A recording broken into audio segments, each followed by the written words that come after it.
At the couple's retreat, my wife said during the honesty circle, "I only married him for his potential. He hasn't lived up to it yet." In front of 12 other couples and the therapist. I stood up. "Thank you for your honesty."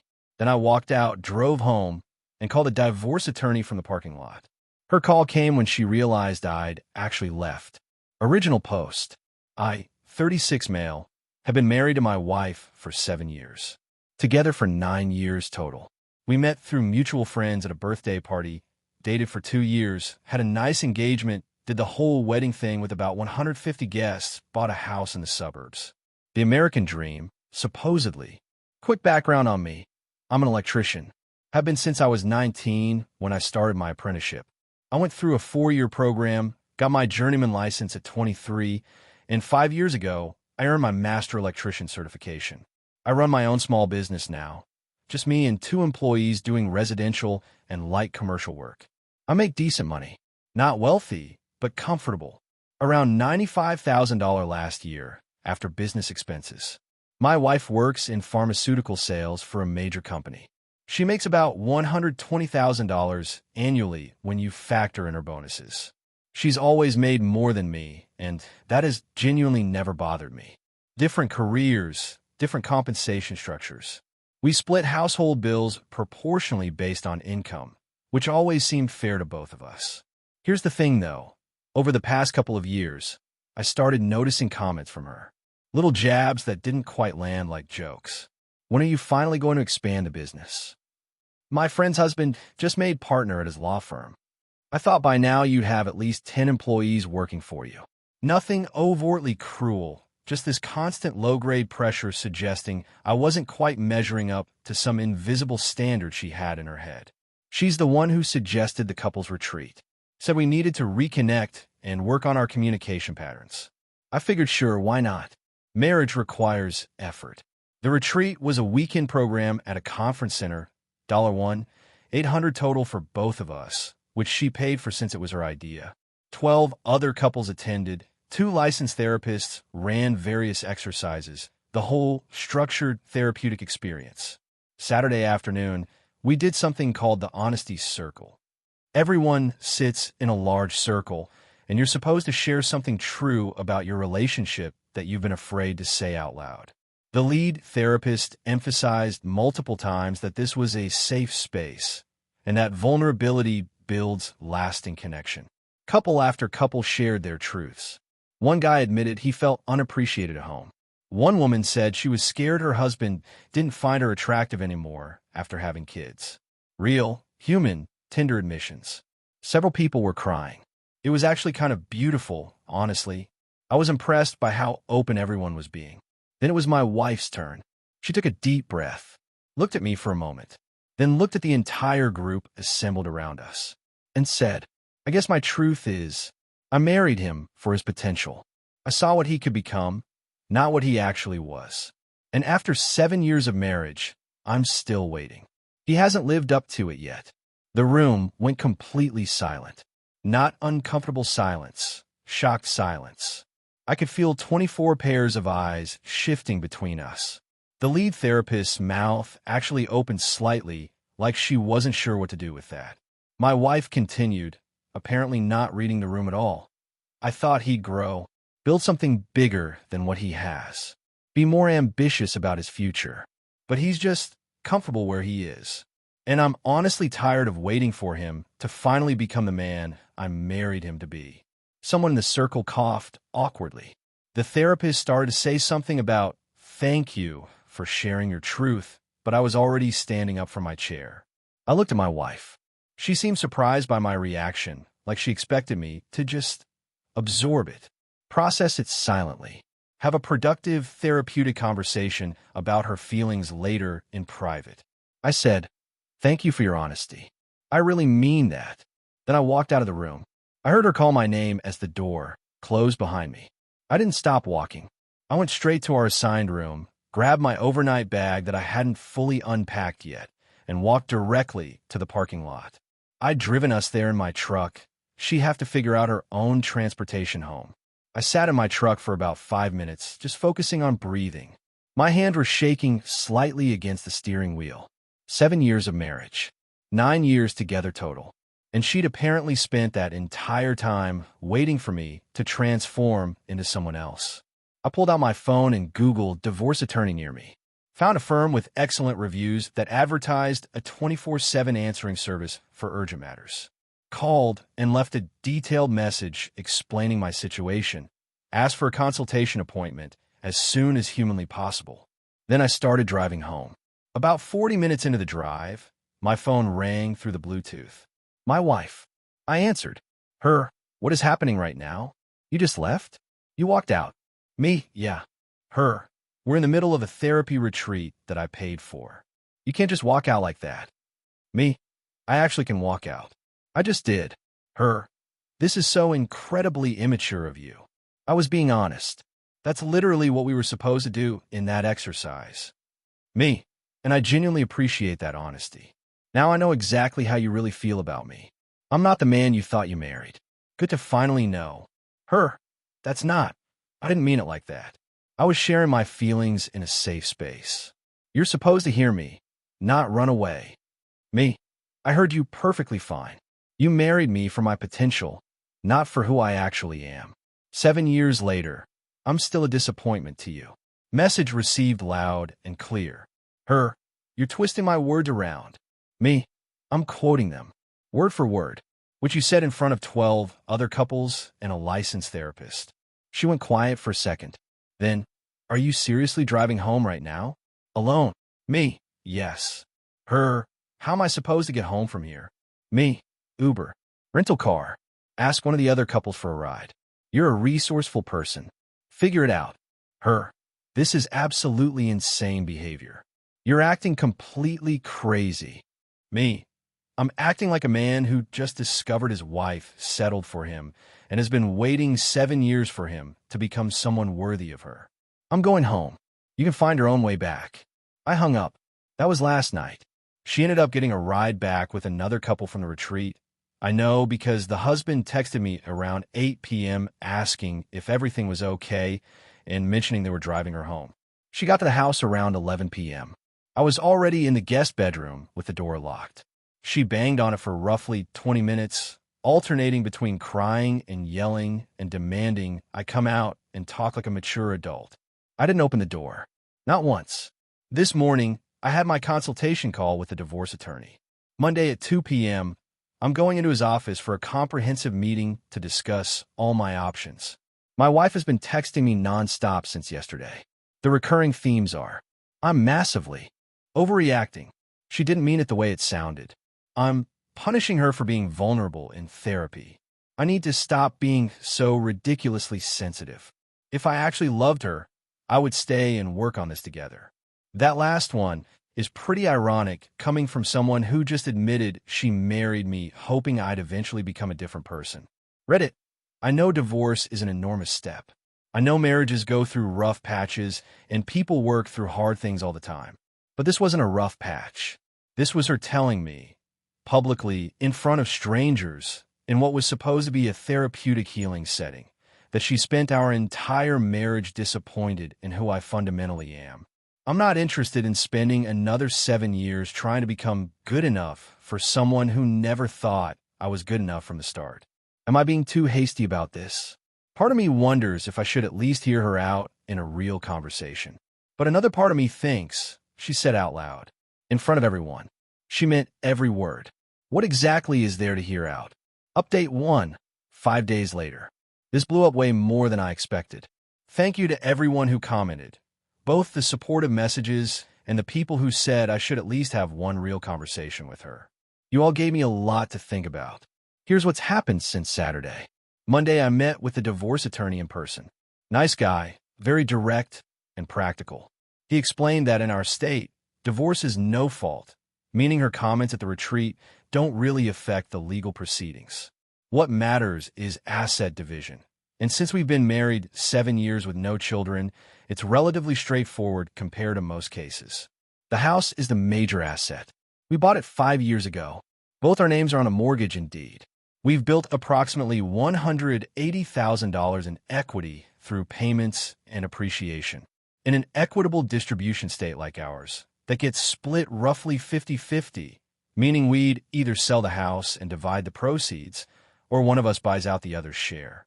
My electrical business is trickier.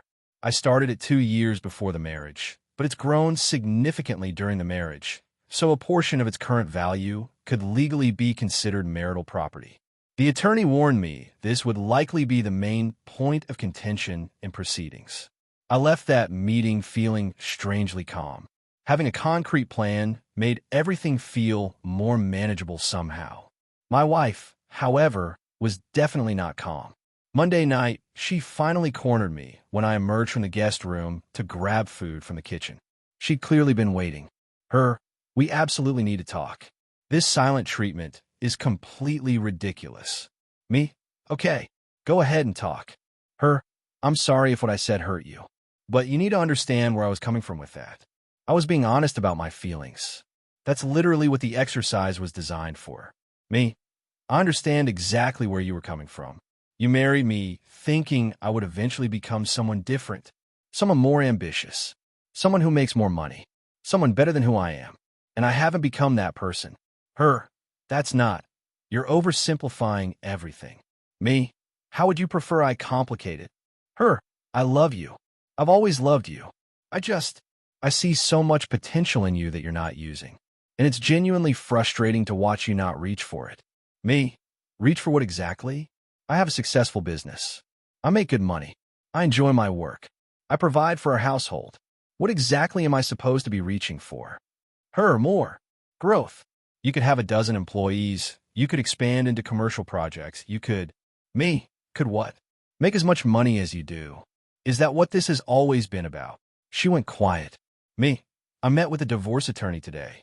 Her face went completely white. You what? Me? I'm filing for divorce. I wanted you to hear it from me before you got formally served. You cannot be serious about this. Over one comment at a stupid therapy retreat. Me? It wasn't one comment. It was your truth. You've been waiting 7 years for me to become someone I'm not. I'm done auditioning for a role I didn't even know I was supposed to be playing. She started crying.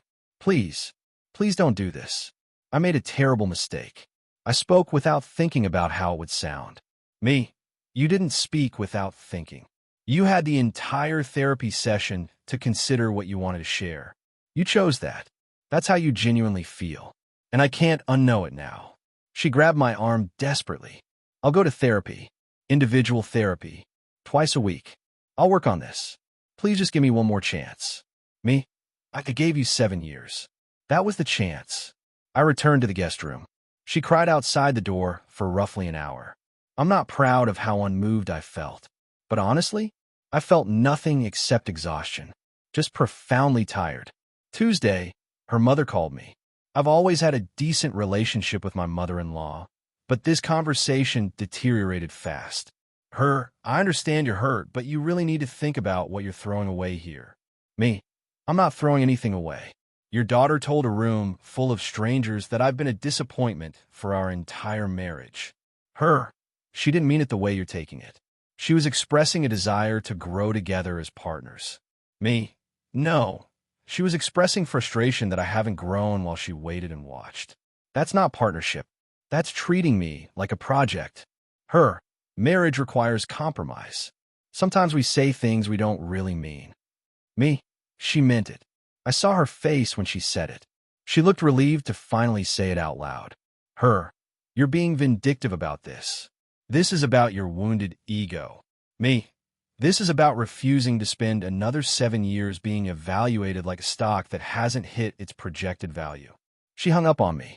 Wednesday, I discovered my wife had called my mother, to express concern about my mental state and ask if she could talk some sense into me. My mom called me that evening and said, "Your wife told me exactly what she said at that retreat. I don't blame you one bit for how you're handling this. Do whatever you need to do." Thursday, things escalated significantly.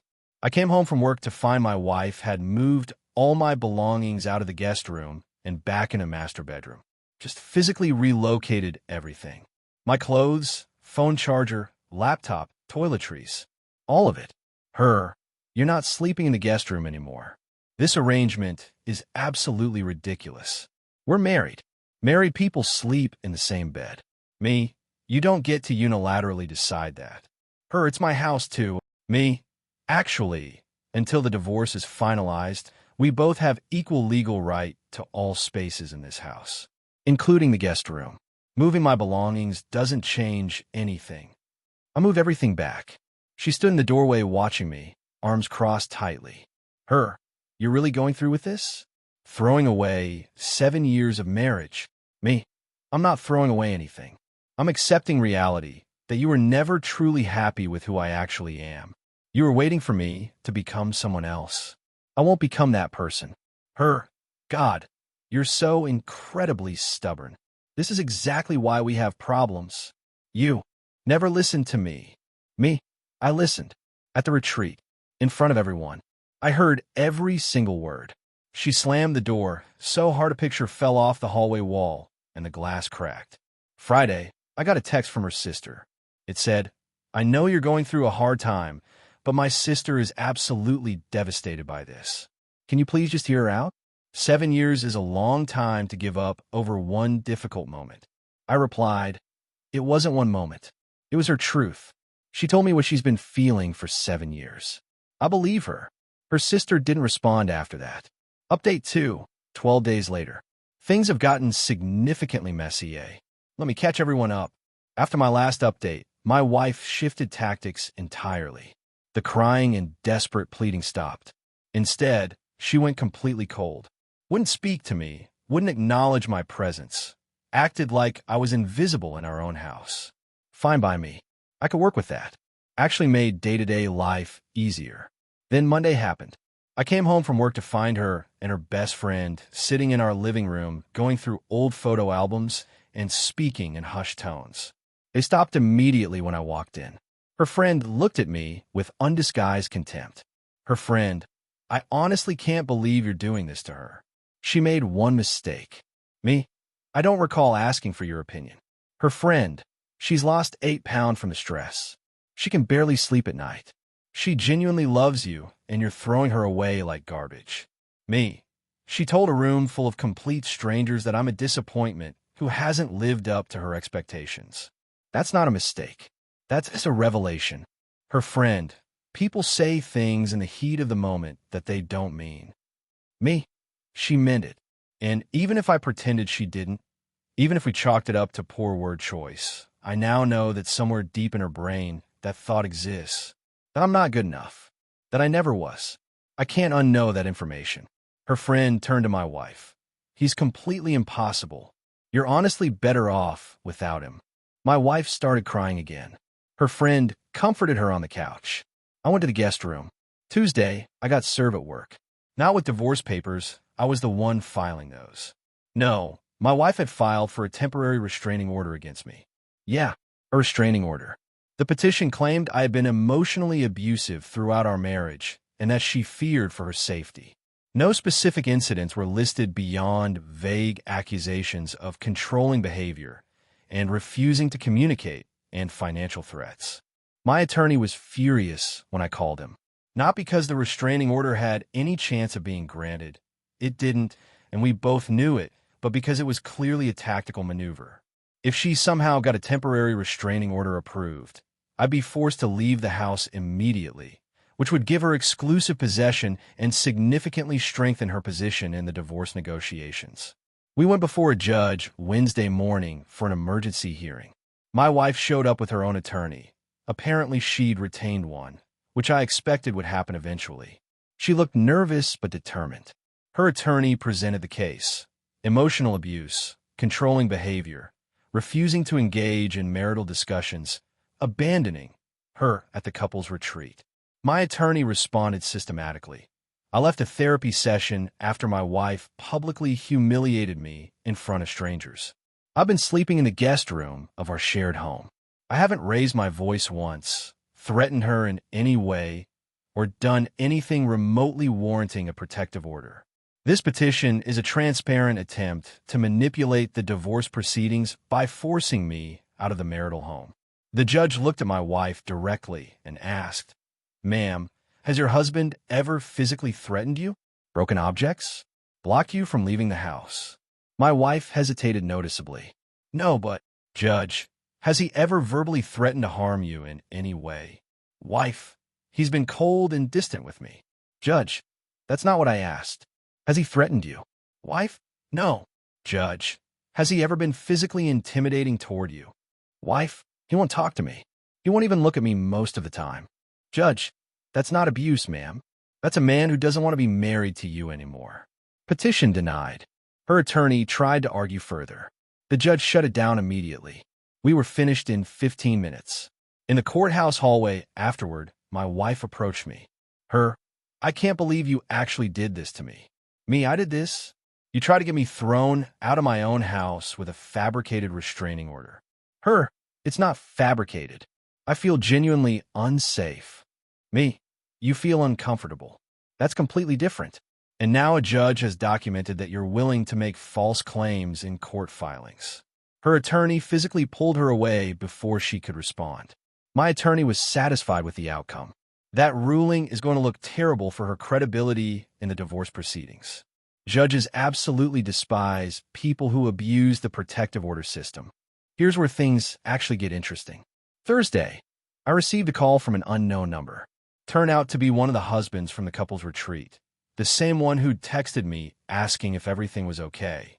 Hey man, I hope you don't mind me calling like this. My wife got your number from your wife's phone during the drive home that night. Me, okay. Look, I just wanted you to know something. That thing that happened at the retreat, it's been all anyone can talk about since you left. The therapists actually addressed it directly in the Sunday morning session. They called it an example of honesty without compassion and said your wife weaponized vulnerability in the exercise. Me, seriously? Yeah. My wife said the entire room was visibly shocked by what happened. A couple of the women actually called your wife out afterward for being unnecessarily cruel. One of them said something like that wasn't honesty, that was character assassination in public. Apparently your wife got extremely defensive and left the circle early before her turn was supposed to end. Me, I had absolutely no idea. I figured you should know the truth. You're not the villain here, man. Everyone who witnessed it saw exactly what happened. We're all basically on your side. I thanked him sincerely and hung up. I'm not going to lie. That phone call felt genuinely good.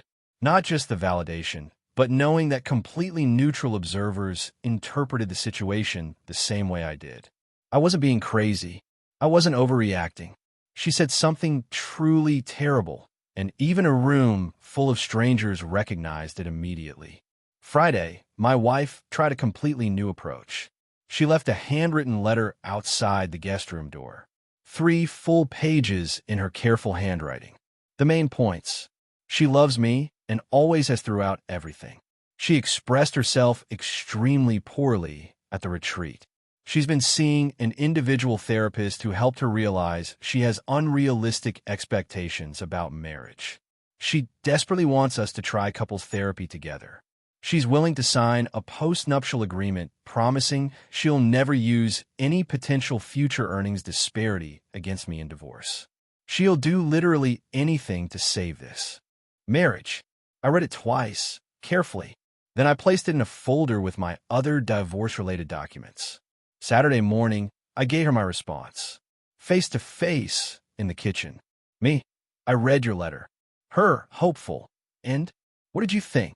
Me, I appreciate that you've been reflecting on things. I genuinely do. But my answer is still no. Her, why not? I'm offering you everything. Therapy, legal agreements, anything you could possibly want. Me, because the problem isn't logistics or legal paperwork. The problem is that you spent 7 years being disappointed in who I actually am. That fundamental feeling doesn't disappear with a post-nup. Her, people can change. I can absolutely change how I think about things. Me, maybe you can, but I can't change how I feel anymore. And I feel like I've been failing an exam I didn't even know I was taking. Every single day for 7 years.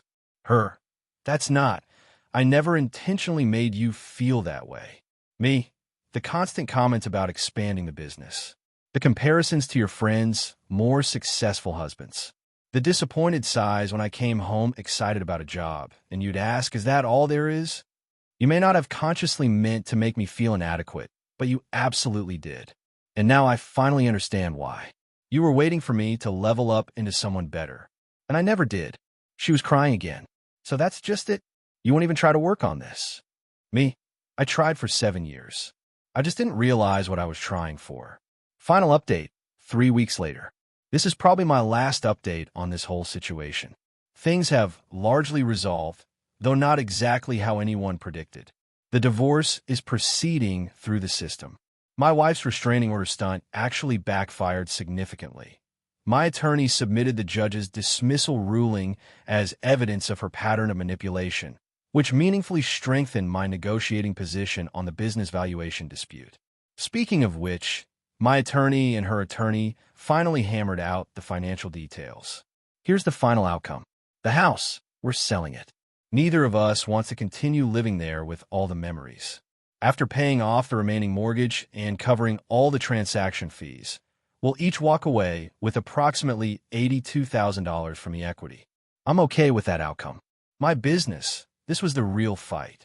Her attorney initially argued aggressively that the business had grown substantially during our marriage and she was legally entitled to a significant portion of its current value, which they estimated at approximately $280,000. My attorney countered effectively. I started the business 2 years before we married. I'm a sole person who actually works in it.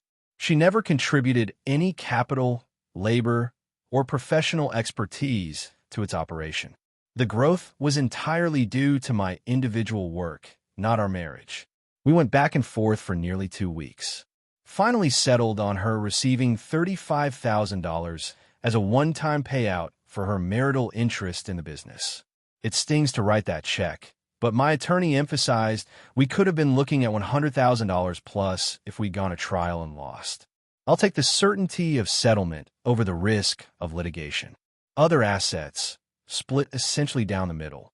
Retirement accounts equalized, savings divided, vehicles stay with their titled owner. We each keep our own cars since they were paid off before the marriage began. All told, I'm walking away from a 7-year marriage approximately $50,000 poorer than I would have been if we'd never divorced. That's the financial cost of freedom, I suppose. But here's the part that actually matters emotionally. Last week, I ran into one of my wife's coworkers at a coffee shop near downtown. We've met several times over the years at her company events. She recognized me, hesitated visibly, then walked over to my table. I heard about the divorce. I'm genuinely sorry. Me, thanks. I appreciate that. Look, I probably shouldn't tell you this, but I'm honestly not surprised it ended. Your wife talks about you at work sometimes. The way she describes you to people, it's not kind. Stuck in a dead-end blue-collar job, has no real ambition, that kind of thing. A few of us have actually called her out on it over the years, but she always deflects by saying she's just venting or you don't understand our dynamic. I genuinely didn't know what to say to that revelation, but it confirmed something I'd already suspected. The retreat wasn't an aberration or a one-time slip. It was simply who she is.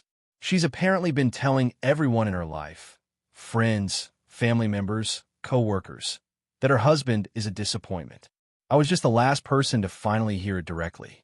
The co-worker said one more thing before leaving. For what it's worth, I think being an electrician is absolutely a real career.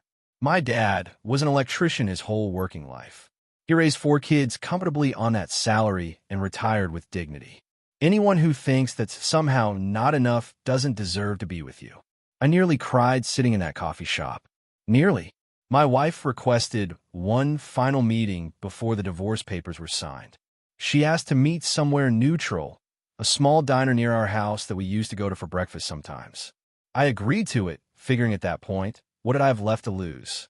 She looked exhausted when I arrived, noticeably thinner than before everything happened. I didn't feel satisfaction observing that, just genuine sadness for both of us.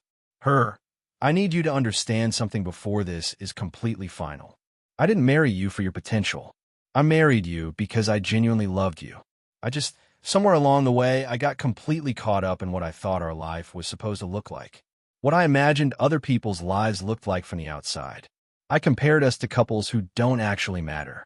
And I said something truly horrible in that circle, and I will never forgive myself for it. Me, I appreciate you saying that. I really do. Her, is there any chance at all? Me, no. I'm genuinely sorry. But no. Her eyes filled with tears. I really am so sorry for everything. Me, I know you are. I believe that you're sorry. But being sorry doesn't undo 7 years of me feeling like I wasn't enough for you. Being sorry doesn't change the fact that you told a room full of complete strangers that I'm a disappointment. Some things you simply can't come back from.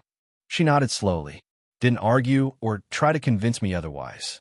We sat together in silence for a few minutes, two people who used to know each other completely, now strangers. Then I paid for both our coffees and walked out. The divorce was officially finalized yesterday morning. 7 years of marriage, legally dissolved in approximately 45 minutes in front of a family court judge who had clearly done this exact thing 1,000 times before. I signed all the paperwork. She signed all the paperwork. We didn't make eye contact even once. Walking out of that courthouse into the afternoon sunlight, I felt lighter, not exactly happy, not triumphant or vindicated, just lighter somehow, like I've been carrying something impossibly heavy for years without fully realizing the weight until I finally set it down. My buddy asked me last night how I was honestly doing. I told him I'm okay. Not great, not terrible, just okay. He asked if I had any regrets about leaving the retreat that day, walking out of that circle, calling the attorney from the parking lot. I thought about his question for a long while before answering. And honestly, no, I don't regret any of it. She told me her truth that day. I heard every word of it clearly. And instead of spending another 7 years desperately trying to become someone I'm fundamentally not, I chose to walk away and simply be the person I already am. That's not revenge. That's just basic self-respect. For anyone reading this who finds themselves in a similar situation, where you're constantly made to feel like you're somehow not enough, like you need to transform into someone else entirely to deserve being loved, you deserve better than that. You deserve someone who sees exactly who you are right now, today, this very moment, and genuinely thinks, yeah, that's exactly who I want to be with. I'll find that person eventually. Or maybe I won't. Either way, I'm completely done shrinking myself down to fit inside someone else's expectations. Thanks for following along, Reddit.